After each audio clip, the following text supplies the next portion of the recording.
Praise the lord, హల్లెలూయా. దేవుని నామానికి మహిమ కలుగును గాక. నేటి దేవుని మాట అనే శీర్షిక కోసం వేచి ఉన్న మీ అందరికీ కూడా యేసయ్య శక్తి కలిగిన నామములో మా వందనాలు తెలియజేస్తూ ఉన్నాం. బాగున్నారా? దేవుని మహాకృపను బట్టి, ఆయన కనికరాన్ని బట్టి మరొక నూతనమైన దినము చూడడానికి దేవుడు మనకెంతో సహాయం చేశారు. ఆ గొప్ప దేవునికి మహిమ కలుగును గాక. మరి నేటి దేవుని మాట అనే శీర్షికలో దేవుడు మనకు ఈరోజు ఇవ్వబోతున్న మాటను ఒక్కసారి మనం చూద్దాం. 101వ దావీదు కీర్తన 6వ వచనం చదువుతూ ఉన్నాను, మీరు కూడా ఒక్కసారి చూడండి. నా యొద్ద నివసించినట్లు దేశములో నమ్మకస్తులైన వారిని నేను కనిపెట్టుచున్నాను, నిర్దోష మార్గమందు నడుచువారు నాకు పరిచారకులగుదురు అని కీర్తనాకారుడైన దావీదు సెలవిస్తూ ఉన్నాడు. ఏమని చెప్తున్నాడంటే, దావీదుకు దగ్గరగా ఉండాలి అంటేనంట వారు నమ్మకస్తులుగా ఉండాలంట. అంత మాత్రమే కాదు, వాళ్ళు నిర్దోషమైన మార్గంలో అంటే పాపము లేని మార్గంలో నడిచేవారు మాత్రమే దావీదుకు పరిచర్య చేయడానికి పెట్టుకుంటాడంట.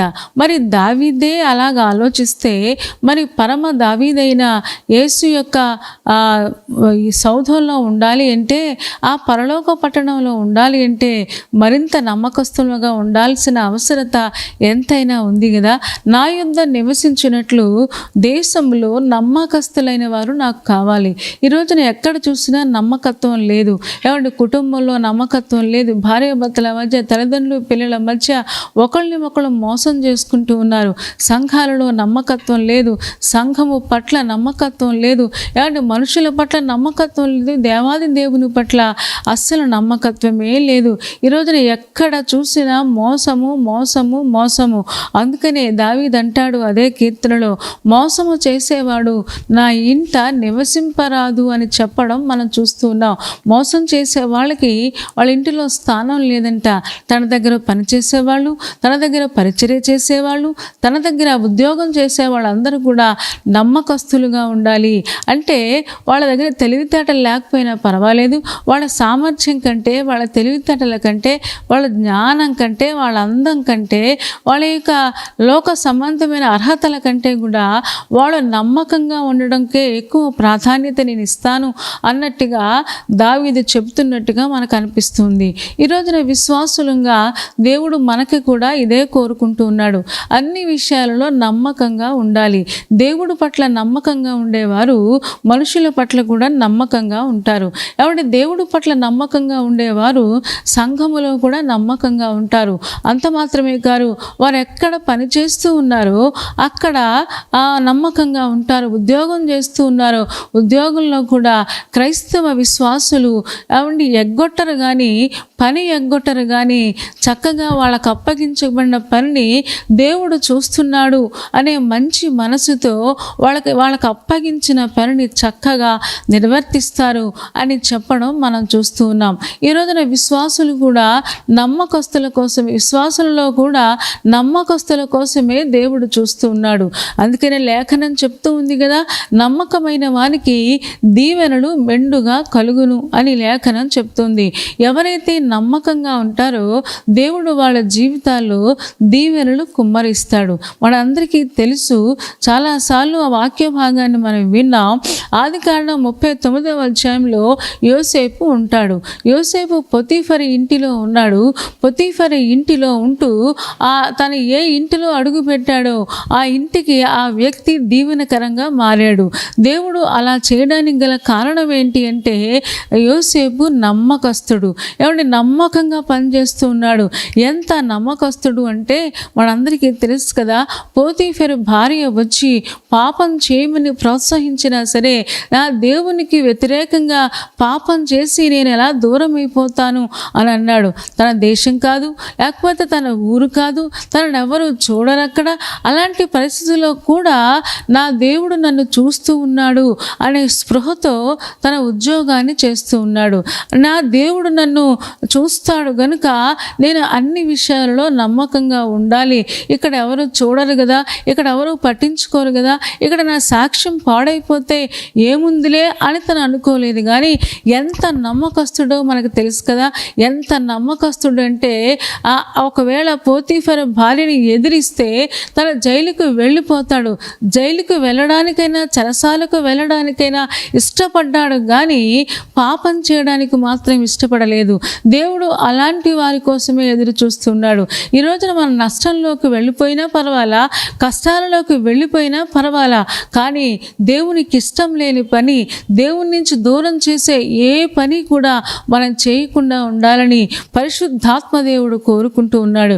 ఇక్కడ చెప్తూ ఉన్నారు కదా, నా యొద్ద నివసించినట్లు అంటే నాకు దగ్గరగా నివసించాలి అంటే, నాకు దగ్గరగా మీరు ఉండాలి అంటే తప్పకుండా నమ్మకత్వం ఉండాలి అని చెబుతూ ఉన్నాడు. దేవుడు నమ్మకస్తుల కోసం చూస్తున్నాడు. ఒక కుటుంబంలో నమ్మకస్తుడు ఎవడైనా ఉంటే ఆ నమ్మకస్తుడి ద్వారా దేవుడు ఆ యొక్క కుటుంబాన్ని దీవిస్తాడు అంట. అందుకని ఇర్మియా గ్రంథంలో ఒక మంచి మాట, ఇర్మియా గ్రంథము 5వ అధ్యాయంలో చక్కని మాట మనం చూస్తాం. 5వ అధ్యాయం 1వ వచనం చదువుతూ ఉన్నాను. ఇర్మియా గ్రంథము 5వ అధ్యాయము 1వ వచనం. యెరూషలేము వీధులలో అటు ఇటు పరిగెత్తుచు చూచి తెలుసుకొనుడి, దాని రాజ వీధులలో విచారణ చేయండి, న్యాయము జరిగించుచు నమ్మకముగా ఉండ యత్నించుచున్న ఒకడు మీకు కనబడితే నేను దానిని క్షమిస్తాను అని దేవుడు వాగ్దానం చేస్తున్నాడు.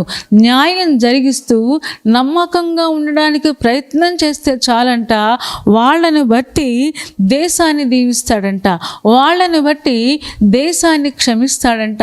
అంటే కుటుంబంలో ఒక్క నమ్మకస్తులు ఉన్నా సరే ఆ ఒక్క నమ్మకస్తుల ద్వారా దేవుడు కుటుంబాన్ని దీవిస్తాడు. దేవుని పట్ల నమ్మకత్వం, మనుషుల పట్ల నమ్మకత్వం, ఏమండి సంఘము పట్ల నమ్మకత్వం ఈ రోజున మనం కలిగి ఉండాలని పరిశుద్ధాత్మ దేవుడు కోరుకుంటూ ఉన్నాడు. ఒక్కళ్ళైనా నాకు దొరికితే చాలు, ఆ ఒక్కళ్ళ ద్వారా నేను దేశాన్ని దీవిస్తాను, దేశాన్ని క్షమిస్తాను. అంటే ఒక్కళ్ళు ఆ నమ్మకంగా ఉంటే చాలు అంటున్నాడు. ఈ రోజున మనం ఎక్కడ పనిచేస్తూ ఉన్నామో ఆ సంస్థలో నమ్మకంగా ఉంటే మనల్ని బట్టి ఆ సంస్థ దీవించబడుతూ ఉంటుంది. మనం ఎక్కడ పనికత్తలిగా పనివారిగా ఏ ఇంటిలో పనిచేస్తూ ఉన్నామో మనం నమ్మకంగా ఉంటే తప్పకుండా దేవుడు అంట మనల్ని బట్టి వారిని దీవిస్తాడు అంట. ఈ రోజున ఇంత ఆశీర్వాదాన్ని నమ్మకత్వం ద్వారా దేవుడు మనకు అనుగ్రహించడానికి దేవుడు ఇష్టపడుతూ ఉన్నాడు. దేవుడు నమ్మకస్తులను కోరుకుంటూ ఉన్నాడు. మనందరికీ తెలుసు, సమస్త దేశాల వారు ఐగుప్తు వైపు ప్రయాణం కట్టారు. ఎందుకు అంటే అక్కడ యోసేపు అనే ఒక నమ్మకస్తుడు ఉన్నాడు. ఆ నమ్మకస్తుడు ద్వారా దేవుడు అక్కడ అద్భుతం జరిగిస్తూ ఉన్నాడు. 7 సంవత్సరాలు కరువు సంవత్సరాలు వచ్చినాయి, 7 సంవత్సరాలు సమృద్ధి సంవత్సరాలు వచ్చినాయి.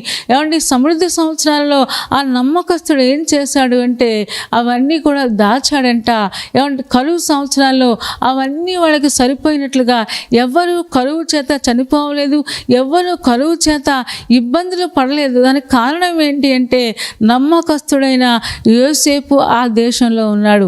ఏమంటే నమ్మకస్తుడు ఒక దేశంలో ఉంటే, నమ్మకస్తుడు ఒక కుటుంబంలో ఉంటే ఎంత ఆశీర్వాదమో మనకి ఈ రోజున తెలుస్తుంది. ఈ రోజున దేవుడు ఒకటే కోరుకుంటున్నాడు, యెరూషలేములో ఉన్న మనం అంటే దేవుని చేత పిలువబడిన మనము, దేవుని ఇంటిలో ఉన్న మనము నమ్మకంగా ఉండాలి. అటు ఇటు పరిగెత్తుచు నమ్మకముగా ఉండ యత్నించుచున్న ఒక్కడు నాకు కనిపిస్తే చాలు. దేవుడు 10 మందిని అడగట్లేదండి, దేవుడు 20 మందిని అడగట్లా, దేవుడు 30 మందిని అడగట్లా. ఒక్కడుంటే చాలు, వాళ్ళ ద్వారా నేను కుటుంబంలో ఆశీర్వాదాలు కుమ్మరిస్తాను. ఏమండి మన డబ్బులో నమ్మకత్వం, ఏమండి మన చూపులో నమ్మకత్వం, మన కుటుంబం పట్ల నమ్మకత్వం.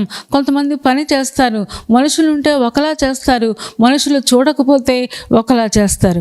ఏమండి అందరూ ఉంటే ఒకలా చేస్తారు, అందరూ లేనప్పుడు ఒకలా ఉంటారు. దేవుడు అలాంటి వారిని చూడడు. ఎందుకంటే మనుషులు చూసినా చూడకపోయినా దేవుడు మనల్ని చూస్తూ ఉన్నాడు, దేవుడు మనల్ని గమనిస్తూ ఉన్నాడు. ఆయన సర్వాంతర్యామి గనుక ఆయన కళ్ళు ప్రతిరోజు మనల్ని చూస్తూనే ఉంది. ఈ రోజున విశ్వాసులంగా దేవునికి ఇష్టలంగా మనం బ్రతకాలని దేవుడు కోరుకుంటూ ఉన్నాడు. దేవునికి దగ్గరగా ఉండాలి అంటే, దేవుడు మనల్ని వాడుకోవాలి అంటే, దేవునికి మంచి పరిచారకులుగా ఉండాలి అంటే నమ్మకస్తులుగా ఉండాలని దేవుడు కోరుకుంటూ ఉన్నాడు. పైకి ఒక మాట, లోన ఒక మాట, మనుషులు ఎదురుగుండా ఒకటి, మనుషులు లేనప్పుడు ఒకటి. ఈ రోజున అలాగ కనుక మనం ఉంటే దేవుడు ఉమ్మి వేస్తాడు అంట. ఏమంటే దేవుడికి దగ్గరగా మనం ఉండలేం. ఏమంటే దేవుడు మనకు దగ్గరగా ఉంటే ఎన్నో సమస్యలు మనకి ఆయనే మన పక్షంగా ఉండి కార్యాలు జరిగిస్తాడు. దేవుడు యోసేపుకు చాలా దగ్గరగా ఉన్నాడు.